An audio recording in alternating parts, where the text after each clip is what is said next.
안녕하세요. 오늘도 사연 살롱을 찾아주셔서 감사합니다. 저는 이제 막 부록의 나이가 된 워킹맘이에요. 저는 아직 젊은 나이에 벌써 노무사 사무실에 사무장으로 일하고 있습니다. 약 5, 6년 전에 사무장이 돼서 지금까지 저는 저희 사무실을 위해 열심히 일하고 있어요.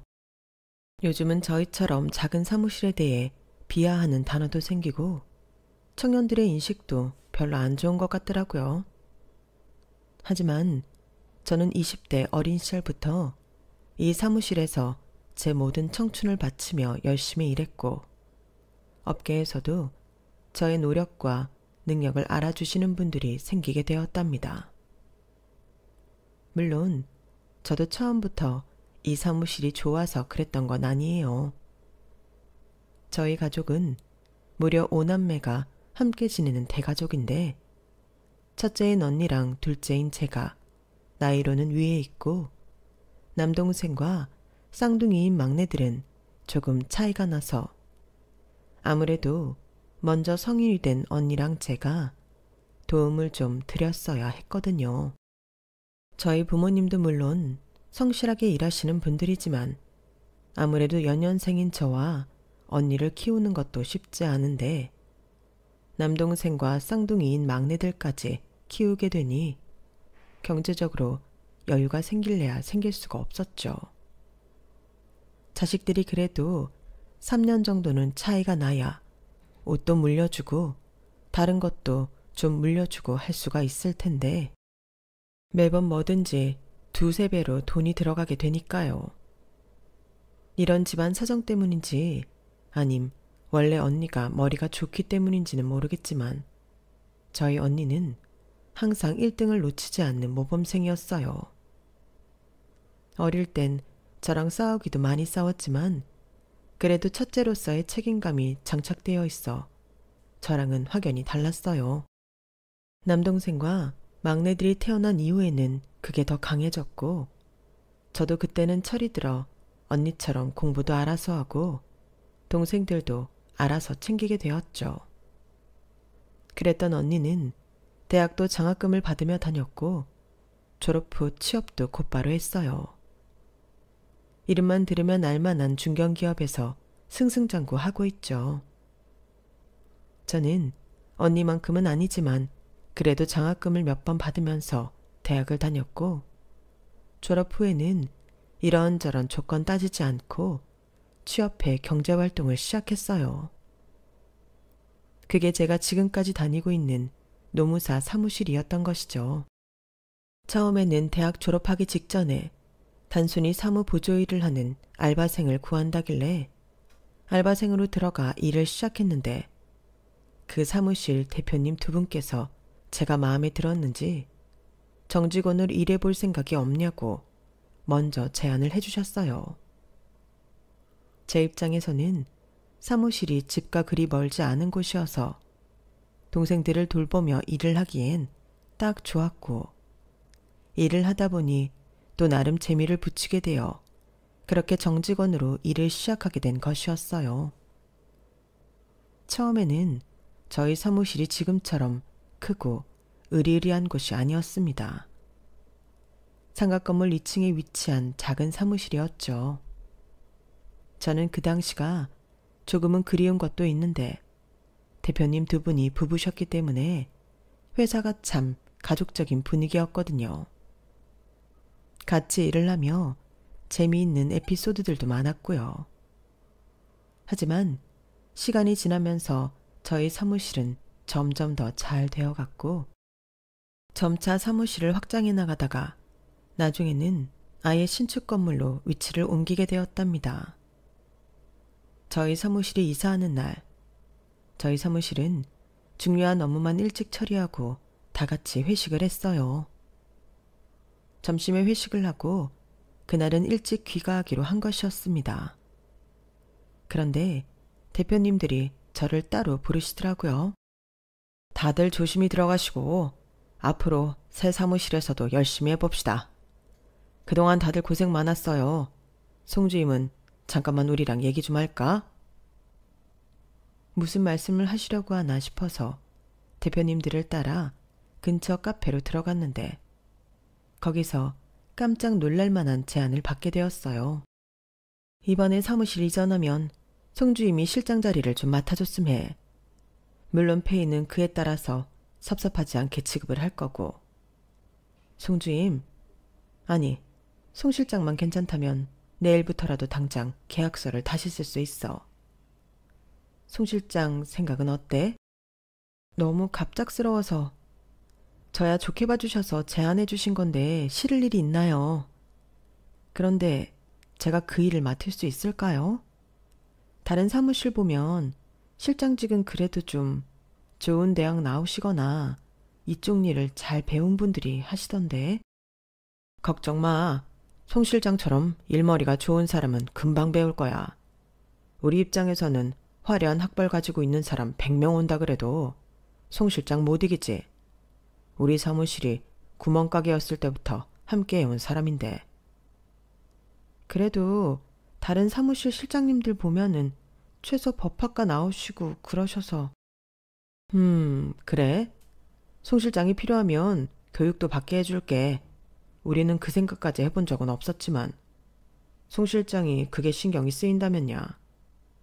우리가 아는 친구 중에 신림에서 강의 오래 한 친구 있어.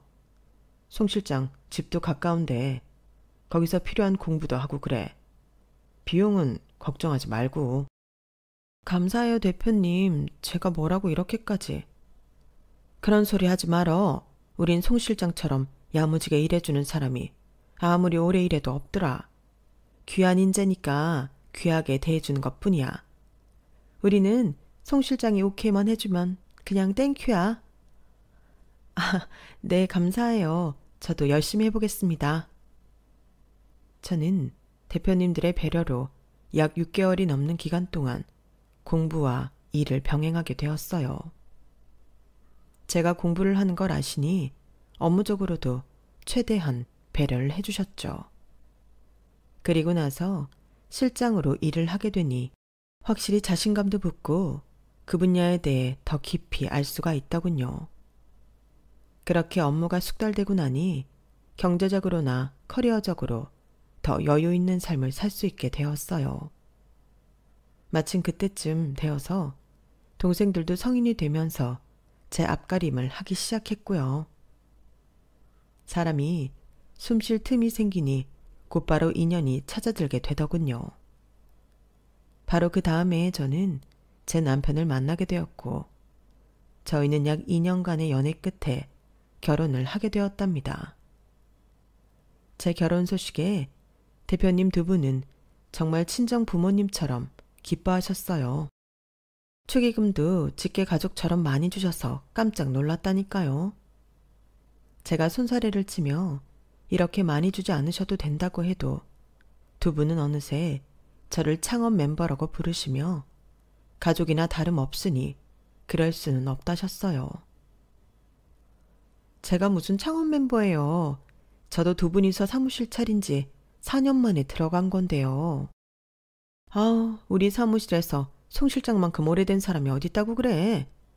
우리가 송 실장이랄까봐 현금 안 뽑고 계좌 이체한 거야. 그냥 감사합니다 하고 받고 이쁘게만 살아. 그래, 이 대표 말이 맞아. 이런 거 줄 때 냉큼 받아야지. 새색시가 야무지단 소리 듣고 그러는 거야. 아유, 우리 딸내미도 송 실장처럼 예쁠 때 얼른 시집 가야 하는데. 헤이, 따님분이 엄청 미인이셔서 남자분들이 줄을 서실 것 같은데요. 모르는 소리 말어. 애가 통 어디 나가질 않고 집에서만 늘어져 있으니 원. 그럼 시간 되시면 제 결혼식에 한번 같이 와보세요. 저희 신랑이 인맥이 좀 넓어서 그날 친구들도 많이 온다고 했거든요. 왜 결혼식에서 만나서 인연이 이어지는 경우도 많다잖아요. 어머, 그러네. 송 실장 남편이 금융위 일하잖아. 그래. 딸내미도 같이 데려가야겠다. 대표님 부부에겐 저랑 동갑인 딸이 한 명 있었는데 첫째 아들과는 5살 차이가 나는 막둥이로 어려서부터 금이야 오기야 하고 키우셨다고 해요. 자세하게는 모르겠지만 딸이 어렸을 때 몸이 좀 약했던 것 같은데 그래서 두 분이 더욱더 귀하게만 키우셨다고 합니다. 저도 그 딸이 몇 번 저희 사무실에 왔어서 얼굴을 봤었어요. 그 사람은 대표님 두 분의 장점만 쏙 빼닮아 정말 미인이었어요.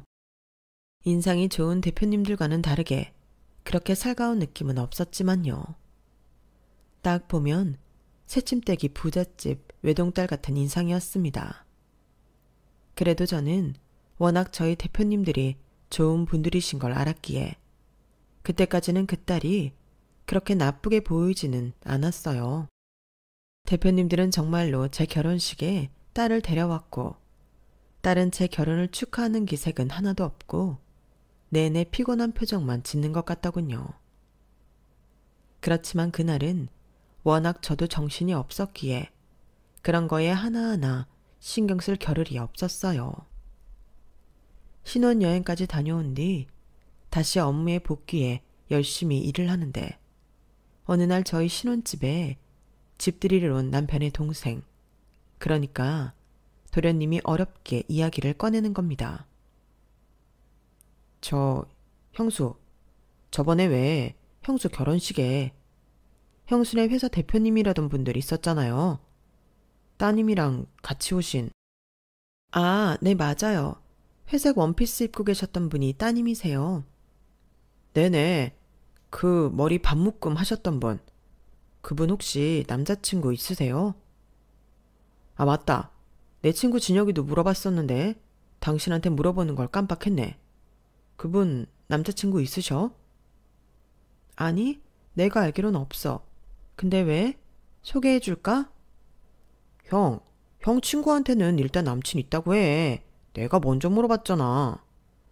참나. 야, 내 와이프 생각은 안 하냐? 그냥 아름아름으로 소개시켜주는 거랑 가족을 소개시켜주는 게 같아. 가을이한테는 대표님 딸이라고. 참나. 나 진지해. 일단 소개해 주시면 안 돼요? 제가 설령 잘 안 되더라도 형수한테는 피 안 가게 할게요. 그분 저랑 동갑이세요. 도련님한테는 3살 누나인데 괜찮으세요? 더 좋은데요. 능청스러운 도련님 말에 저희 부부는 빵 터졌고 저는 그 다음날 바로 대표님께 이 사실을 알렸어요. 이때는 제가 좀 실수한 것 같네요. 저는 당연히 대표님들이 좋은 분들이시니 딸도 그럴 거라고 제 멋대로 추측한 것이었죠. 대표님들은 제 말에 정말 기뻐하셨고 그렇게 두 사람의 선자리가 마련되었습니다.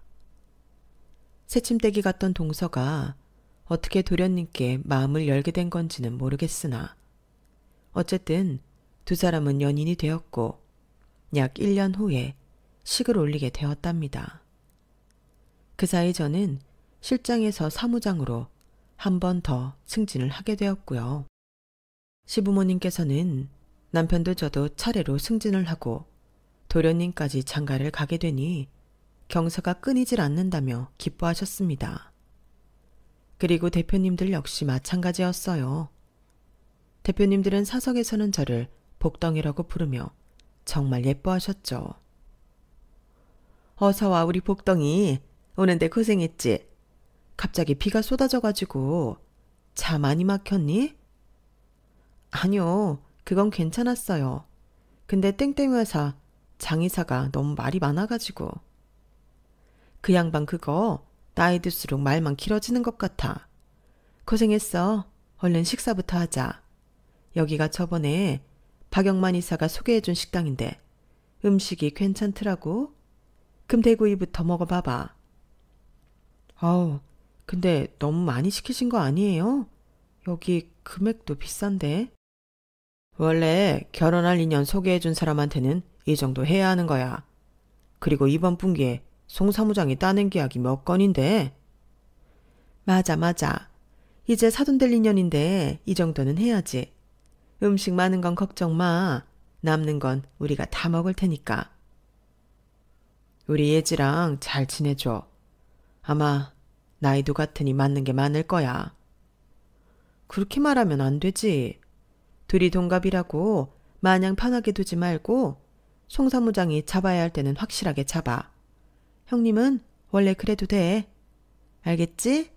말 안 들으면 우리한테 일러 바쳐도 되고. 그렇게 대표님들에게 비싼 음식도 대접받고 동서와 도련님은 결혼식을 올렸어요. 도련님은 결혼식 날 하루 종일 입이 귀에 걸린 채로 다니시더군요. 두 사람은 모두의 축복을 받고 결혼식을 올렸고 저는 새로 생긴 동서와 앞으로 잘 지낼 생각으로 조금 들떴습니다. 처음 두 사람이 연인이 됐을 때는 저희 부부랑 같이 놀러도 가고 더블 데이트도 하자며 이야기가 나왔었지만 서로 일이 바쁘다 보니 한 번도 제대로 일정을 맞춘 적이 없었거든요. 워낙 연애 기간도 짧았고요. 그래서 사실 그때까지는 동서의 성격을 자세히 몰랐어요. 그런데 결혼하고 나서 보니 동서 성격은 보통이 아니었어요. 막말로 싸가지가 없어도 너무 없더군요. 그전에는 아무래도 동서가 워낙 이쁘기도 하고 대표님들도 좋은 분들이니 동서가 보기에만 도도해 보일 뿐이지 내성적인 성격인가 보다 하고 제가 알아서 긍정적으로 해석해 생각하고 있었어요. 나쁜 사람은 아닐 거라고요. 하지만 처음 동서에 대한 환상이 깨지게 된 건 동서가 신혼여행을 다녀왔을 때였습니다. 결혼한 지 불과 보름도 지나지 않았을 때였죠. 아무래도 대표님들이 두 분 다 돈을 잘 버시고 도련님도 IT 회사를 다니며 높은 직급인 분이셨기에 동선의 신혼집은 정말 좋은 곳이었어요. 초호화라고 해도 과언이 아니었죠. 서울에 위치한 비싼 땅들 중에서도 유명한 지역에 그것도 50억짜리 고급 빌라에 들어갔거든요. 동서의 신혼집은 정말 현관부터 복도까지 번쩍이지 않는 구석이 없이 으리으리하더군요. 남편이 주차를 하는 동안 저는 선물을 챙겨 먼저 올라가 있기로 했어요. 저는 설레는 마음으로 초인종을 눌렀는데요. 현관문 열리는 소리가 나서 안에서 사람이 열어준 것인 줄 알았는데 아무도 없더라고요. 현관으로 조심스레 들어서며 두리번거리는데 저 멀리서 동서가 나타나더군요. 왔어요? 한쪽 귀에 귀걸이를 걸면서 인사도 없이 저를 한번 힐끗 보더니 그 한마디만 하는 겁니다. 반갑게 인사하려던 저는 주춤하고 말았어요. 동서 축하해. 오면서 봤는데 집 정말 좋더라. 이건 별건 아니고 우리가 빈손으로 오기 뭐해서 준비한 건데. 형님, 오실 때 배달 온 거 없었어요? 배달? 아니, 없었는데. 이상하다. 배 눌리길래 배달인 줄 알았는데. 마침 그때 초인종이 한 번 더 울리는 거예요. 그러자 동서가 제게 턱짓을 하며 말하더군요. 왔나 보다. 가서 열어줘요. 저 잠깐 안에 들어갔다 와야 해서. 그리고 정말 뒤도 안 돌아보고 들어가 버렸어요. 너무 자연스럽게 일을 시키니 순간 제가 손님이 아니라 파출부가 된 느낌이 들어 황당했네요. 그래도 좋은 날이니 좋게 좋게 생각하려고 했습니다. 아무래도 손님들이 오니까 분주하게 준비할 게 많다 보니 정신이 없나 보다 하고요. 나중에 잘 타이르면 되겠지 하고 배달을 받아주었어요. 동서는 음식을 이것저것 엄청나게 많이 시켜 놓았더군요. 당연히 안에서 음식도 하고 있을 거란 생각에 동서가 손이 엄청 크구나 생각했는데 막상 주방에는 불도 안 켜져 있고 휑한 거예요. 무거운 배달 봉지를 들고 낑낑거리며 주방을 찾아온 저는 뭔가 허탈했어요. 대체 손님한테 배달 음식을 맡기고 어딜 갔나 싶었는데 잠시 후 동서가 주방으로 들어오더군요. 옷도 갈아입고 귀걸이며 팔찌며 한껏 꾸민 모습으로요. 그 모습을 보고 어이가 없었어요. 하지만 곧이어 남편과 도련님도 들어왔고 저는 두 사람을 보고 동서에게 한 소리 하려던 걸 멈추었습니다. 저희 도련님은 되게 싹싹하신 분이라 들어오자마자 살갑게 인사를 해왔거든요. 아, 형수, 여기 계셨어요? 아니, 이게 뭐예요? 땡땡 브랜드에서 접시 세트도 다 나오네요. 와, 너무 고급지다. 아우, 뭘 이런 걸 다 들고 오셨어요. 그럼 집들이에 빈손으로 올 순 없잖아요. 이거 손님 대접할 때나 두 분 분위기 내실 때 쓰시라고 챙겨봤어요. 그렇게 비싼 거 아니니까 잘 쓰세요. 역시 형수, 센스 장난 아니네요. 근데 이거 비싸 보이는데? 이 브랜드에서 나온 건 티슈 한 장이라도 몇만 원일 텐데. 고마워요, 정말. 얼른 앉으세요. 저희가 음식 차릴게요. 같이 해요, 같이.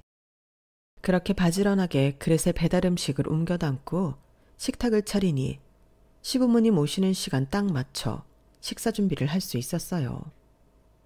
가족들이 모두 모여서 분위기가 들뜨게 되자 저도 기분 나쁜 내색은 안 하고 화기애애한 분위기에 맞춰 행동했죠. 그리고 워낙 시댁 식구들이 좋은 분들이라 저절로 그렇게 될 수밖에 없었어요. 동서가 시킨 음식은 단순한 배달 음식이 아니라 고급 호텔식과 다름없는 퀄리티더라고요. 송로버섯에 랍스터에 스테이크까지. 덕분에 확실히 분위기가 더 좋아졌던 것은 사실이네요. 아우, 이 귀한 걸. 둘째 아가 차리느라 너무 고생했다. 집도 어쩜 이렇게 예쁘게 꾸며놨니? 그러게, 우리 집이랑 너무 비교되는 거 아니냐? 우리 집 거실이랑 화장실 합친 것보다 더이 주방이 더 크겠다. 에이, 안 그래. 보기에만 그렇지 이쪽은 세탁실이야. 붙박이라 좀 넓어 보이는 건 있어. 이게 주방이 넓은 거예요? 사시는 곳이 얼마나 좁길래 그래요? 우리 집은 평수가 작아서요. 실평수가 30평이에요. 30평짜리요? 왜 그런 데 살아요? 우리 사무실이랑 남편 회사랑 가깝거든. 그리고 솔직히 내가 처음에 돈을 많이 못 모아둬서 그래. 뭐 그만하면 됐지. 위치도 괜찮고 나중에 애 생겼을 때 학군도 나쁘지 않은 편이야. 그래. 그리고 첫째 아기가 워낙 알뜰하고 돈도 잘 굴리지 않니? 그 아파트도 보면 볼수록 알짜배기더라. 우리 첫째가 확실히 보는 눈이 있다구나. 아니, 왜 돈을 못 모았어요? 저희 엄마 아빠가 월급도 많이 줄 텐데? 우리 집이 5남매거든. 동생들이 아직 어렸어서 내가 처음에는 벌어서 집안에 좀 보태고 그랬어. 5남매요? 진짜 무식하게 많이 낳았네요. 동서의 마지막 말에 한순간 분위기는 싸해졌죠. 다들 당황한 눈빛으로 동서를 쳐다보고 할 말을 잃은 듯 했죠. 곧이어 시어머니가 엄한 목소리로 동서에게 한 소리를 하셨어요. 너 그게 대체 무슨 무례한 소리니? 너희 형님, 그것도 형님 부모님한테 말이야. 5남매가 얼마나 다들 예쁘고 착한지 알아? 그렇게 다복한 집안인 게 오히려 축복이지. 같이 사는 우리 아들이랑 시부모인 우리도 네 형님을 얼마나 대견하게 생각하는지 모른다. 그런데 이제 막 막내로 들어와서 더 조심해야 하는 네가 어떻게 그렇게 말을 할 수가 있니? 아유, 엄마 말이 맞아. 당신이 뭘 좀 모르네. 요즘 우리 형수네 같은 애국자 집안이 얼마나 귀한데. 그리고 형수님 5남매 중에 반 이상이 스카이 대학 나왔죠. 공부도 엄청 잘했잖아요. 네, 언니랑 막내들이 그랬어요. 동서, 남의 집에 대해 그렇게 함부로 말하는 거 아니야. 그리고 아까부터 내가 말 안 하려고 했는데 집들이 축하해주러 온 손님한테 그렇게 인사도 안 하고 당연한 듯 일 시키는 것도 예의가 아니고. 우리 부모님 두 분 다 성실하신 분들이고 자녀 계획을 일부러 크게 세우신 것도 다 우리들을 위해서였어. 앞으로 함부로 대하거나 말하는 행동은 자제해줬으면 좋겠다. 그래, 둘째 네가 말 실수했다. 형님한테 그렇게 할 말 못할 말 못가리만 쓰나. 다음부터 주의하거라. 시아버지의 말을 끝으로 그 일은 일단락이 되었고 남편과 도련님의 노력으로 대화 주제는 다른 내용으로 넘어가게 되었어요. 어색했던 분위기는 곧 다시 풀렸고 저도 애써 웃으며 식사를 마쳤죠. 집으로 돌아오는 길에 남편은 저를 한 번 더 달래줬어요. 아까 재수가 말을 심하게 해서 속상했을 텐데 집에 가다가 당신 좋아하는 디저트라도 하나 먹고 가자. 오늘 일은 마음에 담아두지 말고 풀어. 다음에 또 그러면 그때는 나도 따끔하게 한 소리 할 테니까. 그날은 그렇게 남편과 달달한 초콜릿 케이크를 먹으며 마음을 풀었어요. 그리고 그 이후에는 한동안 동서에 대해 신경을 끄고 살았죠. 매일 출근해서 마주하는 대표님들께도 별말 않고 평소처럼 지냈고요. 한번 이런 일이 있었다고 쪼르르 달려가 얘기하기도 그렇고, 그리고 아무래도 대표님들도 자기 딸 욕하는 말을 들으면 기분이 좋지는 않으실 테니까요. 괜히 좋았던 관계마저 망가지게 될까봐 저는 일단은 침묵을 택했습니다.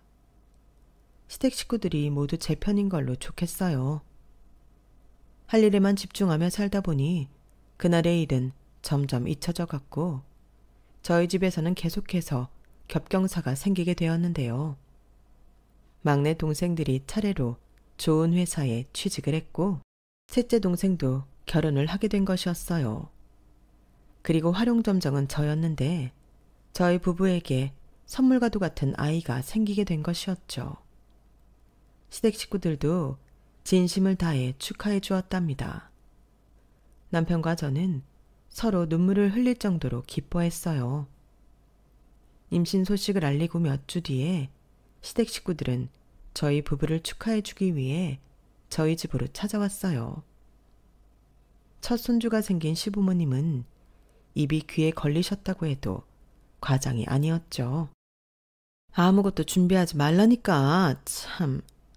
원래 임신 초반에 여자가 이렇게 힘쓰는 거 아니다. 무슨 음식을 이렇게 많이 했어? 아들, 임신한 아내가 이렇게 요리하게 그냥 냅뒀니? 아니에요, 어머님. 나물이랑 찌개만 제가 하고 나머진 남편이 해줬어요. 아버님, 어머니야말로 편하게 오시라니까. 뭘 이렇게 많이 챙겨오셨어요. 이게 다 뭐예요? 아침 저녁으로 식사 전에 먹거라. 이게 임신했을 때 그렇게 좋다더라고. 그런데 아가, 입덧은 없니? 멀쩡해 보이는구나. 네, 저번 주에 잠깐 속이 울렁거리길래 입덧인가 싶었는데 잠깐 그러다 말더라고요. 저희 엄마도 입덧이 거의 없는 편이셨다고 하는데 저도 엄마 닮아서 그런가 봐요. 다행이다, 다행이야. 그럼 바지런히 챙겨 먹거라. 골고루 먹어야 아이도 너도 건강한 법이다. 온갖 몸에 좋은 음식이며 약재들을 잔뜩 챙겨오신 시어머니는 제 손을 꼭 잡아주시면서 당부를 많이 해주셨어요. 정말 저를 친딸처럼 챙겨주시는 모습에 마음이 얼마나 따뜻해졌는지 모릅니다. 시아버지 역시 무뚝뚝한 말투셨지만 언제든 필요한 게 있으면 말하라며 저를 다독여 주셨답니다. 곧이어 도련님과 동서도 도착했고 온 가족이 함께 식사하며 한동안 아이 이야기가 끊이질 않았어요. 동서는 제게 축하한다 어쩐다 얘기는 안 했지만 적어도 지난번과 같은 무례한 언행을 저지르진 않더군요. 얌전히 밥만 먹길래 저도 굳이 그쪽으로는 신경 쓰지 않고 있었죠. 잘만 하면 평화롭게 그날 하루가 끝날 것 같았어요. 하지만 그 평화는 오래가질 않았습니다. 가족들이 식사를 하면서 제가 만든 반찬들이 다들 너무 맛있다며 칭찬을 하신 거예요. 특히 김치랑 장아찌가 맛있다며 계속 칭찬을 하셔서 제가 다음에 김장 제대로 하면 나눠드리겠다고 했답니다. 한마디도 안 하고 얌전히 밥만 먹던 동서도 웬일인지 칭찬에 가담하더군요. 그러더니 김치가 담긴 접시를 젓가락으로 톡톡 치며 이러는 겁니다. 이따 갈 때 좀 싸줘요. 마치 식모대하듯 하던 말투에 저는 대번에 기분이 나빠졌고 눈치 빠른 도련님이 재빨리 동서를 나무라기 시작했어요. 공손하게 말해, 공손하게. 반찬 맡겨놨어. 형님 이제 홀몸도 아니신데 가져다 주더라도 당신이 가져다 줘야지. 그 말투는 대체 뭐야? 얼른 죄송합니다 해. 도련님이 먼저 나서서 나무라자 다른 가족들은 조용히 있어서요. 시부모님은 불어 더 저에게 친절하게 말을 거시며 동서를 아예 무시해버리셨죠. 저 역시 시부모님과 대화를 나누며 동서의 말은 싹 무시해버렸습니다. 도련님의 말에 동서는 다시 입을 다물고 밥을 먹더군요. 죄송하다는 말은 안 했지만 그냥 입 다물고 조용히 있어주는 것만으로도 저는 넘어갈 수 있었어요. 딱 이 타이밍에 화장실을 다녀오느라 시어머니께 뒤늦게 이야기를 전해들은 남편이 굉장히 화를 냈죠. 자기가 그때 있었어야 한다며 굉장히 아쉬워하면서요. 그래도 도련님 선에서 잘 정리가 됐으니 저는 괜찮다고 웃어 넘겼습니다. 설마 이 정도까지 가족들이 눈치를 주는데도 버릇을 못 고칠까 싶었어요. 나이도 먹을 만큼 먹은 사람이, 그리고 좋은 고등교육도 다 받고 자랐을 사람이 아무렴 이 이후에도 무례를 범할까 싶었죠. 놀랍게도 저의 이런 생각은 커다란 오산이었더군요. 계절이 바뀌고 제가 어느 정도 안정기에 접어들었을 때 저희 시부모님께서는 나란히 70번째 생신을 맞으셨어요.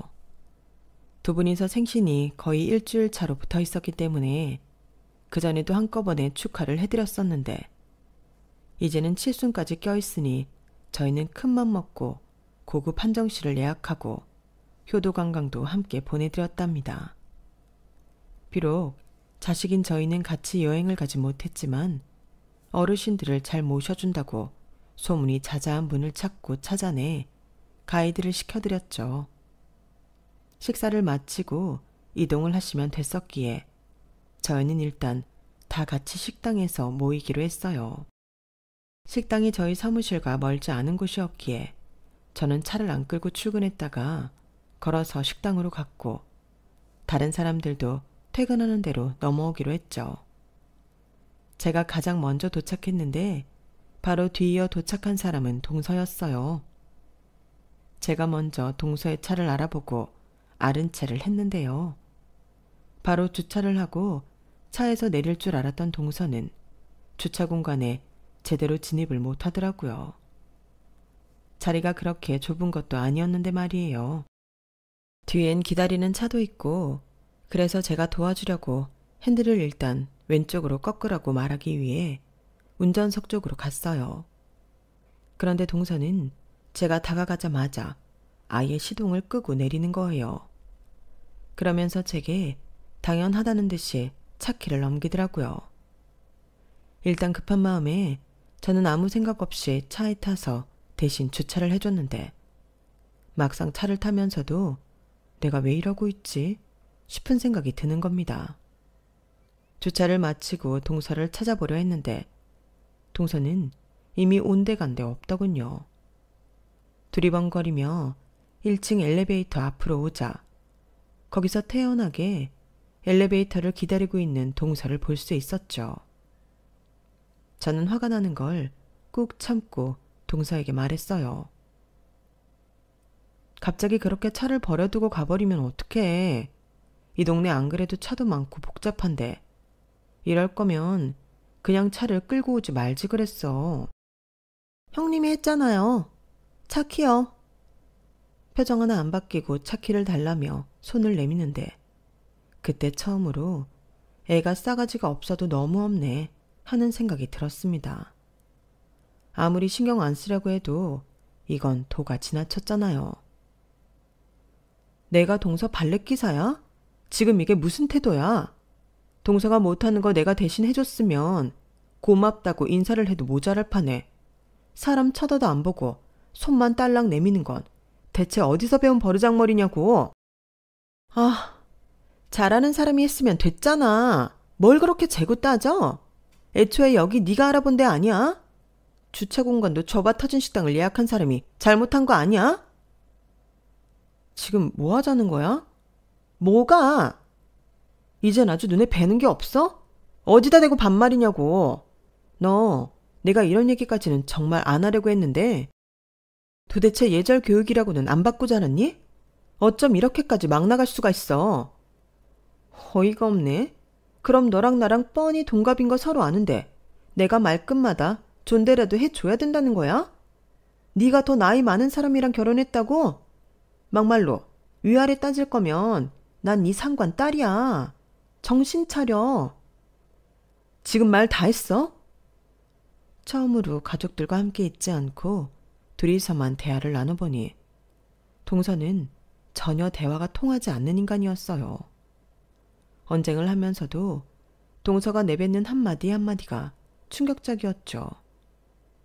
진짜 뭐 이런 인간이 다 있지 싶었다니까요. 목소리가 높아지자 사람들이 죄다 한 번씩 쳐다보고 가는데 저는 그런 걸 느낄 새도 없었어요. 그런데 어느 순간 어디선가 남편이 나타나더군요. 생각해보면 식당으로 가는 엘리베이터 앞에서 싸우고 있었으니 당연히 남편이 오다가 발견할 수밖에 없는 상황이긴 했어요. 남편은 정말 어마어마하게 화가 난 얼굴로 동서를 혼냈습니다. 내가 저기서부터 오면서 듣는데 진짜 재수씨 개념이 없어도 너무 없네. 저번부터 내 와이프한테 뭐 하는 짓이야? 내 와이프가 당신 발렛도 아니고 말이야. 저번에 집들이 갔을 때도 얼굴 보자마자 인사도 없이 일부터 시켰다며. 그건 대체 어디서 배워 처먹은 버르장머리냐고. 우리 와이프가 형님이건 친구건 간에 사람으로서 차려야 할 예의가 있는 거야. 어디서 자꾸 그렇게 못 배워 처먹은 언행을 계속하고 자빠졌어. 계속 오냐오냐 넘어가 주니까 정신을 못 차리는 모양인데 이건 당신 부모 욕먹이는 짓이야. 알아? 누가 못 배워 처먹었다는 건지 모르겠네. 공공장소에서 목소리 높이고 남의 부모 욕하는 건 뭐 교양 있는 행동인 줄 알아요? 없이 사는 티 좀 그만 내요 진짜. 수준 떨어지게. 기가 막힌 동서의 말에 남편은 앞으로 그딴 식으로 굴 거면 가족 행사에 참석하지 말라고 으름장을 놨어요. 그때 가장 늦게 도착한 도련님이 그제야 이 모든 소란을 보게 되었고 얼굴이 새하얗게 질리더군요. 후다닥 오더니 동서 뒤통수를 냅다 아래로 눌러 우리 부부한테 90도로 인사를 시켰어요. 얼른 죄송하다고 해. 얼른. 당신 미쳤어? 아, 이거 안 놔? 진짜 뭐 이런 여자가 다 있어. 야, 넌 이딴 여자를 지금 와이프라고 집에 들어놨냐? 어? 너 앞으로 이 여자 우리 가족 행사에 2번 다시 데려오지 마. 알겠어? 아예 이혼을 해버리던지. 당신 당장 사과 안 해? 내 머리에 손대지 마. 결국 도련님은 동서를 질질 끌고 다시 주차장으로 갔어요. 저희 부부는 식당으로 먼저 올라와 버렸죠. 식당 앞에서 함께 마음을 좀 가라앉히고 별일 없다는 듯 시부모님을 뵈러 갔습니다. 먼저 와 계셨던 시부모님은 아무것도 모르고 저희를 반기셨고 잠시 후 얼굴이 벌개진 채 올라온 도련님은 동서가 급한 일이 생겨서 못 오게 되었다며 죄송하다고 전해달라더라며 거짓말을 하셨죠. 개인적으로는 도련님이 좀 안쓰럽긴 하더라고요. 그래서 얼른 시부모님 주의를 돌리기 위해 선물을 건네드렸어요. 그리고 최선을 다해 분위기를 띄우며 식사를 했고 때맞춰 도착한 벤에 시부모님을 안전히 모셔드렸죠. 시부모님께서는 여행을 다녀오고 한 번 더 보자며 기분 좋게 인사하시며 가셨고 저희는 어색하게 도련님과 헤어져 집으로 돌아왔습니다. 솔직히 그날 이후로는 출근을 하기가 싫어지더군요. 사무실에 가면 거의 매일 대표님들을 봐야만 했으니까요. 저에게는 여전히 변함없이 잘해주시고 제가 그간 은혜도 많이 입었던 두 분이었지만 대표님들을 볼 때마다 자꾸 동서가 떠올라 기분이 나빠지는 건 어쩔 수 없었어요. 동서의 어머니이신 박 대표님이 제 표정을 보곤 혹시 몸이 많이 안 좋냐며 임신한 저를 배려해 주시려고 하셨는데 차마 거기에 대고 그날의 일을 얘기할 수가 없었어요. 다만 조금씩 대표님들을 피해 다니려 했고 그렇게 저희 사이는 점점 알게 모르게 투명한 벽이 생기고 있었죠. 그런데 어느 날 일적으로 박 대표님께 얘기 드릴 게 있어 대화를 나누는데 갑자기 대표님 핸드폰으로 전화가 오더군요. 전화를 받은 박 대표님은 갑자기 얼굴이 새하얗게 질려서 혼비백산 하시는 거였어요. 대표님 왜 그러세요? 무슨 일이에요? 우리 손주가 사고를 당했대. 송 사무장, 나 빨리 병원부터 가봐야겠어. 많이 다쳤대요? 우리 손주가 수혈을 받기가 어렵거든. 혈액형이 특이해서. 이거 어떡하지? 빨리 정 대표한테도 연락을 해봐야겠는데. 손주분 혈액형이 뭐예요? B형인데 RH- 혈액형이라. 제가 해드릴게요. 저랑 같이 가요, 대표님. 괜찮아요. 저랑 빨리 가시면 돼요. 박 대표님은 눈이 탁구공만큼 커진 채 절 보시더군요. 송 사무장이 RH- B형이야? 네, 전에 말씀드린 적 있긴 했는데 그때 대표님이 취해 계셔서 기억을 못 하셨나 보네요. 얼른 가요. 저는 경황이 없으신 박 대표님을 모시고 병원으로 향했어요. 병원에 도착해 수혈을 하겠다고 하니 저는 임산부라 수혈이 어렵다더군요. 그래서 저는 급한 대로 셋째 동생을 불렀어요. 셋째 동생은 학교 교사였는데 마침 방학 중이라 시간이 여유로워 금방 병원으로 와주었죠. 그리고는 자전거 사고가 크게 난 아이에게 수혈을 해줬습니다. 뒤늦게 도착한 다른 가족분들이 저와 제 동생을 천사처럼 바라보시더군요. 동서의 오빠 되시는 분은 겉옷도 못 걸치고 셔츠바람으로 뛰어오셔서는 제 손을 잡고 감사하다는 말만 무한정 반복하셨어요. 정말 감사합니다. 정말. 제가 출장 가던 길에 소식 듣고 얼마나 놀랐든지. 너무나 감사해요. 저희 아들을 살려주셔서 감사합니다. 아니, 나는 송 사무장 혈액형을 까맣게 잊고 있었지 뭐야. 세상에는 얼마나 귀인이야. 그래. 인연도 이런 인연이 있나. 저도 어렸을 때 아빠가 걱정을 많이 하셔서 그 마음 잘 알아요. 저희 할아버지도 그렇고 저희 아빠도 일부러 자녀를 많이 낳으셔서 저희 집안 분들 중에는 RH- 혈액형이신 분들이 꽤 있어요. 언제든 급한 일 생기시면 말씀해 주세요. 세상에, 아버님이 너무 현명하시네요. 저희는 아들 하나뿐이라 이제라도 자녀 계획을 다시 세워보든지 해야겠습니다. 정말 이 은혜를 어떻게 갚아드려야 할지. 그렇게 대표님 가족분들이 가슴을 쓸어내리고 있을 때 어디선가 핸드폰 벨소리가 울렸어요. 제 벨소리였죠. 제가 업무상 전화 올 것이 많았거든요. 그날도 급하게 병원에 온 거라 당연히 거래처에서 전화가 온 줄 알았는데 액정을 보니 동서더군요. 글자만 봐도 피곤해지는 그 동서요. 그런데 그 순간 저는 무슨 생각이라는 걸 하기도 전에 본능적으로 스피커폰을 틀고 전화를 받아버렸어요. 무의식적이긴 했지만 100% 고의로한 행동이었죠.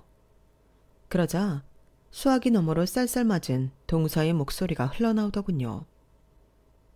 동서, 무슨 시댁에 김장김치 갖다 줬어요? 통화 내용을 들은 대표님 가족들은 한순간에 얼어붙었고 저는 익숙한 듯 대꾸했어요. 저번에 너무 맛있다고 하셔서 하는 김에 좀 더해서 가져다 드렸지. 그때 나도 달라 그랬잖아. 오늘 집에 가면 택배로 보내요. 택배비 없으면 착불로 보내던지. 그건 봐줄 테니까. 사람이 말을 하면 대꾸를 해. 네가 해달라는 대로 요자도 붙여주고 있잖아. 제가 가만히 있자 박 대표님, 제겐 안 싸돈 되는 동서의 엄마가 제 핸드폰을 낚아채 가셨어요. 그리고는 엄청나게 화를 내셨죠. 너희 기집애, 너 지금 어디야? 엄마? 네 형님한테 이게 무슨 말버릇이야? 내가 너 이따구로 가르쳤어? 이 대바라진 거사. 솔직히 일부러 들려드린 거긴 했지만 저도 박 대표님이 그렇게까지 화를 내실 줄은 몰랐어요. 동서의 오빠 되시는 분은 고개를 저으며 혀를 끌끌 찼고 정 대표님은 그 자리에서 차키를 집어들고 일어서셨죠. 송 사무장, 정말 미안해. 우리가 애를 너무 오냐오냐 버르장머리 없이 키웠어. 그래도 말수는 적어서 애가 눈치라도 있는 줄 알았는데 우리도 딸애가 이 정도까지 막대 먹은 줄은 지금 알았네. 내가 사돈 총각 볼 낯이 없구만. 정말 미안해. 박 대표님은 험한 말들을 쏟아내시다가 전화를 끊고 제게 핸드폰을 돌려주시면서 저에게 역시 연신 너무나 미안하다고 한참을 사과하시다가 병실을 나가셨어요. 딱 봐도 두 분이 같이 동서에게 가시는 것 같은데 동서가 제발 이번에는 정신을 차리길 저도 내심 바랐네요. 알아서 가정교육이 이루어지겠거니 하고 저는 동생과 함께 비싼 식사까지 대접받고 각자의 집으로 귀가를 했습니다. 당시 결혼을 목전에 앞두고 있던 동생은 저의 승리를 축하한다며 박수를 쳐주고 돌아가더군요. 어이가 없어 헛웃음이 났지만 아주 틀린 말도 아니기에 내심 기분은 좋았어요. 그렇게 가벼운 마음으로 집에 들어와 쉬고 있는데 밤 8시쯤 박 대표님께 전화가 온 거예요. 혹시 지금 잠깐 집 앞으로 나와줄 수 있겠냐고요. 박 대표님 마음도 어느 정도 이해가 가긴 했어요. 그 점 많은 성정에 얼마나 제가 신경이 쓰이셨을 거예요. 그래서 허심탄회하게 얘기 잘 나누고 와야지 라는 생각으로 현관 앞으로 나갔는데 전 정말 깜짝 놀라고 말았습니다. 대표님 두 분 옆에 동서가 머리가 산발이 된 채로 무릎을 꿇고 있는 겁니다. 저는 어안이 벙벙한 채로 다가갔어요. 대표님. 아우, 송 사무장 왔어. 우리 딸이 늦은 밤이지만 할 말이 있다고 해서 갑자기 이렇게 불러내서 미안해. 동서가요? 많이 울었는지 잔뜩 잠기고 쉰 목소리로 더듬더듬 제게 사과를 해오는 것이었어요. 형님, 그동안 싸가지 없이 굴어서 죄송했습니다. 다시는 안 그럴게요. 목소리 제대로 안 내! 박 대표님이 동서의 등을 엄청난 파워로 퍽퍽 내려치며 말했어요. 동서는 힘없이 앞으로 퍽퍽 밀려나며 저에게 다시 큰 소리로 사과를 했죠.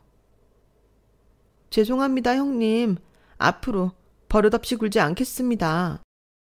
저도 이 정도까지를 바라고 한 일은 아니었던지라 솔직히 좀 많이 놀랐어요. 그래서 저도 모르게 괜찮다며 동서를 일으켜 세웠죠. 알았어요, 알았어. 그래 동서, 사과를 받을 테니까 일어나. 대표님, 저 화 다 풀렸어요. 저희 앞으로 잘 지내볼게요. 앞으로 한 번만 더 우리 딸이 감히 형님한테 반말하거나 싸가지 없이 굴면 언제든지 우리한테 얘기해. 알았지? 얘가 지 애미애비 얼굴에 먹칠을 해도 유분수지. 이렇게까지 굴 줄은 우리도 몰랐어. 그동안 너무 미안해. 송 사무장, 몸도 무거운데 얼른 들어가. 응? 우리가 앞으로 알아서 얘 교육시킬 테니까. 이제 들어가 쉬어. 춥다. 들어가. 그래서 저는 그렇게 동서와 대표님을 뒤로하고 집으로 다시 들어오게 되었답니다. 혹시나 하는 마음에 뒤따라 나왔던 남편도 동서의 몰골을 보고 할 말을 잃은 듯 저를 데리고 다시 들어왔죠. 그날 이후로 동서는 정말 제대로 변하게 되었어요. 더 이상 제게 반말을 하지도 않았고 심부름을 시키지도 않았죠.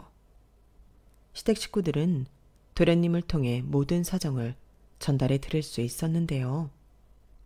대표님들은 그날 병원에서 곧바로 동서를 찾아가 머리채를 잡고 제대로 참교육을 시켰고 동서가 쓰던 카드들도 전부 뺏어버렸다고 해요. 동서는 별 직업 없이 그냥 남편인 도련님이 벌어다주는 돈과 대표님 카드를 쓰며 살고 있었는데 대표님들은 도련님에게도 앞으로 동서 용돈은 한 달에 20만 원 이상 주지 말라고 이야기하며 동서 줄 용돈을 도련님께 다 주기로 하셨다는 거였어요. 이혼 이야기까지 오가던 동서와 도련님의 관계는 대표님들의 특단의 조치로 인해 일단 더 나빠지지는 않은 듯 했죠. 그리고 그날 이후로 동서는 낮 시간에는 대표님 집과 시댁집의 온갖 집안 살림을 도맡아 하게 되었답니다. 원래 대표님 집에서 일하시던 이모님이 계셨는데 그 이모님께도 아가씨가 아닌 후배라고 생각하고 단단히 교육시키라고 했대요. 얼마 전 주말에 시댁에 갔다가 오랜만에 동서를 보게 되었는데 동서는 그 몇 주 사이에 얼굴과 손이 눈에 띄게 거칠어진 모습을 볼 수 있었어요. 그러게 좋은 말로 할 때 들었다면 일이 이 지경까지 되진 않았을 텐데 왜 꼭 이 사달이 나고 나서야 잘못을 고치는지 참 이해하기 어렵네요. 저는 그날 이후로 대표님들과의 관계가 여전히 좋아요. 특히 대표님 손주가 수술 부위를 잘 회복하고 다시 건강하게 다닌다는 소식을 들어 기뻤어요. 저는 지금은 출산 휴가를 앞두고 인수인계를 하느라 정신없는 나날을 보내고 있고요. 앞으로 태어날 저희 아이를 위해서라도 가정의 평화를 되찾게 된 게 참 다행이라고 생각합니다. 여러분의 가정에도 평화가 가득하길 바랍니다. 여러분, 사연 댓글에 응원과 현명한 조언 부탁드려요. 좋아요와 구독은 저에게 큰 힘이 됩니다. 오늘도 좋은 일 가득하세요.